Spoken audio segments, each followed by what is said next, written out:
A day in my life as a school clerk. So, mani ako mga pambuhaton sa school clerk din sa public school. So, ang gasweldo para day na mo day kay amo ni CPU. So, una na kong buhaton kay mag-login ta, kay aron dili ta mga absinas. Mumuhan, gipasiga dayon sa mga sugo, then gaabli dayon sa opisina sa ato ang principal. Pag human na akong sulod, kaya ako nagipangablihan ang bintana, kay good morning! Din mo na siyang atubangan. Pag humanda yun, kay naniligda ko, aron dili siya hugaw, then start to work.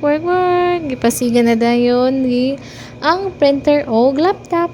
Then, nagsugod ako ani og photocopy kay daghan kay mga reports nga ipasubmit ugma dayon.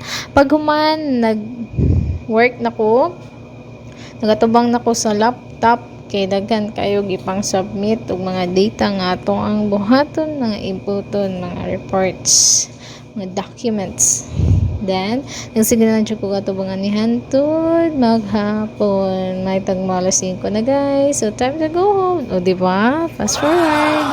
Then, don't forget to unplug the printer and computer, laptop.